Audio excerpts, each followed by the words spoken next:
नमस्कार मंडळी. जर तुम्हाला या कथेचा आधीचा भाग आवडला असेल तर पुढचा भाग पाहण्यासाठी आमच्या चॅनलला सबस्क्राईब आणि लाईक करा. तसेच बेल आयकॉनवर प्रेस करा व अशा नवीन आणि रोमांचक कथा पाहण्यासाठी आमचे व्हिडिओज पाहत रहा. प्रेमाचे हे बंध अनोखे भाग 32. दुसऱ्या दिवशी वृंदा लवकर उठून आवरून 6:30 वाजताच खाली येते. वृंदा, एवढ्या लवकर उठलीस बाळा? अगं, अजून थोडा वेळ आराम करायचा होतास, माई आजी तिला म्हणतात. माई आजी, मला सवय आहे. जाग लवकर आली म्हणून मग आवरून खाली आले, वृंदा म्हणते. बरं, तू ज्यूस घेतेस का? पूजा होईपर्यंत तुला काही खाता येणार नाही, माई आजी काळजीने विचारतात. हो चालेल, वृंदा होकार देते. राखी, वृंदाला ज्यूस आणि मला चहा दे पहिला. नंतर दारात रांगोळी काढायला घे. शंकरला सांग बागेतून ताजी फुलं तोडून आणायला. बाकी सगळे झोपले आहेत, त्यांना थोडा वेळाने उठवावं लागेल, माई राखीला सूचना देत म्हणतात. हो माई आजी, सगळी कामं होतील.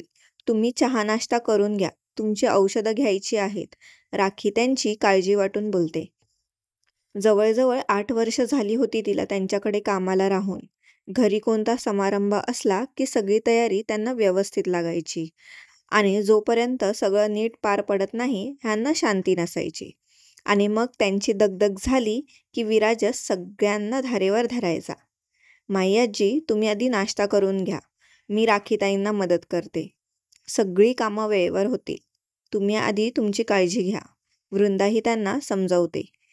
राखी प्रेमाने त्या दोघींकडे बघून किचनमध्ये निघून जाते. हो ग बाळा, एवढ्या वर्षांनी सत्यनारायणाची पूजा होते या गोकुळात. कोणतीच कमी राहू नये, सगळं व्यवस्थित पार पडावं म्हणून थोडी धडपड. एवढ्या वर्षापासून मी एकटीच सगळं बघत आले. आता तू आलीस. आता तुझ्याकडे एकदा सर्व जबाबदाऱ्या दिल्या की मी जायला मोकळी, माई वृंदाच्या डोळ्यात बघत तिला जबाबदारीची पुसटशी जाणीव करून देतात.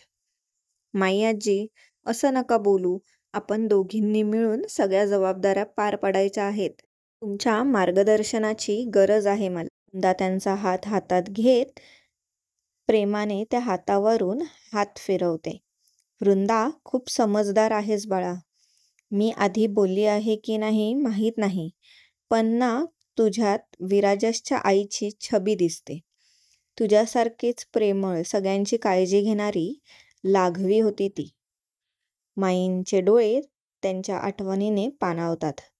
माई आजी, मला त्यांच्याबद्दल अजून सांगा ना, मला आवडेल त्यांच्याविषयी जाणून घ्यायला.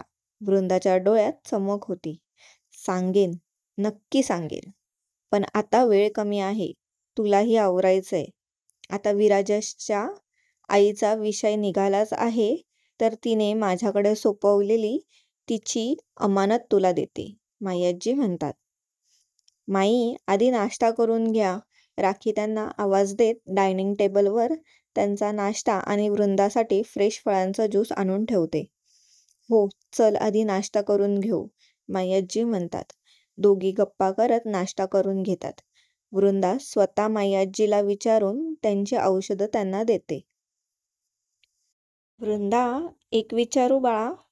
विराजसने तुझ्या मजबुरीचा फायदा घेऊन सुद्धा तू ह्या लग्नाला तयार झालीस, असं का? माई आजी तिच्या हालचाली टिपत प्रश्न करतात. माई आजी, विराजस वाईट नाही, त्यांना फक्त त्यांचं फ्रीडम हवं होतं. त्यांनी माझ्या मजबुरीचा फायदा घेतला असंही नाही बोलू शकत, कारण त्यांनी मला सगळं काही खरं सांगून ह्या लग्नाचा प्रस्ताव ठेवला होता आणि मी माझ्या स्वार्थासाठी तयार झाले. मग कारण काही असो, चूक दोघांची होती आणि त्यांनी मोठ्या मनाने सगळ्यांसमोर ती मान्य करून सुधारली सुद्धा. मग कोणत्या गोष्टीचा राग धरू? वृंदा त्यांच्या पुढ्यात शांत बसत त्यांच्या डोळ्यात बघत त्यांच्या प्रश्नांचं उत्तर देते. तुला माझा राज आवडतो ना? माई तिचा चेहरा निहाळत विचारतात. तिच्या पोटात हा प्रश्न ऐकून गोळाच आला. तिला खूप लाज वाटत होती, म्हणून वृंदा नजर झुकवून होकार देते. माई आजी तिचं लाजणं बघून गालात हसतात. पण तिचं उत्तर त्यांना माहीत होतं. तिने स्वतःहून कबूल केल्याने त्यांना छान वाटलं. विराजसची सगळी काळजी तिचं उत्तर ऐकून मिटून गेली. खूप प्रेम करतेस तू त्याच्यावर, समजतंय ते, दिसून येते तुझ्या डोळ्यात. मला म्हणून तुझ्यासारखी मुलगी हवी होती राजसाठी. त्याच्यावर प्रेम करणारी, त्याला समजून घेणारी. पण बाळा, एक सांगते, आपला माणूस आहे म्हणून आपण त्यांच्या चुका दुर्लक्ष करून त्यांना माफ करतो आणि ह्याचीच त्यांना सवय लागते. आणि मग ती छोटीशी चूक मोठी व्हायला वेळ लागत नाही. त्यामुळे वेळीच त्याला आळा घातलेला चांगला, माई समजवतात.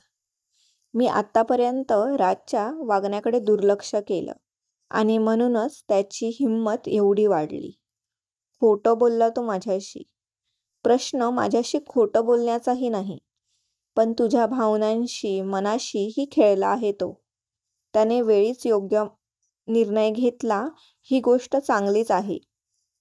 पण माझ्या तत्वात हे बसत नाही. त्यामुळे मी त्याला माफ करेन की नाही माहीत नाही. त्यामुळे मला वाटतं तूही त्याच्याकडून अशी कोणतीच चूक पुन्हा होणार नाही याची खात्री करून घ्यावी. माईआजी तिला समजावत म्हणतात. माईआजी, मी काय बोलू? मला नाही. वृंदाला त्यांचा एवढा समजूतदारपणा बघून काय बोलावं समजत नाही. माईआजींच्या जागी जर कोणी दुसरं असतं तर नक्कीच माझ्या नातवाला समजून घे, त्याच्या चुकांकडे दुर्लक्ष कर आणि अजून कितीने काय सल्ले दिले असते. पण ह्या तसं न करता माझ्या मागे ठामपणे त्यांच्या नातवाविरुद्ध उभ्या आहेत, त्याच्याशी अबोला धरून आहेत. हा विचार करूनच तिच्या डोळ्यात पाणी जमा होतं. ए बाळा, अगं रडायला काय झालं? माईआजी तिचे पाणावलेले डोळे बघून विचारतात. वृंदा नाहीमध्ये मान हलवत डोळ्यातलं पाणी लगेच टिपत स्माईल करत त्यांच्याकडे बघते. तुला गंमत सांगू? काल राज आला होता मला सॉरी बोलायला. माईआजी डोळे मिचकावत सांगतात. मग? मग काय? इतक्या सहजासहजी मी त्याला अजिबात माफ करणार नाही. करू दे त्यालाही थोडे प्रयत्न. मी तर त्याला सतवून सोडणार आहे. मज्जाच बघ तू, त्या हसत सांगतात. माईआजी वृंदालाही हसायला येतं. बिचारा विराजस, त्याच्याशी बोलल्याशिवाय मलाही करमणार नाही ग. पण त्याला त्याची चूक कळली पाहिजे आणि तू मला ह्यात साथ द्यायची, समजलं?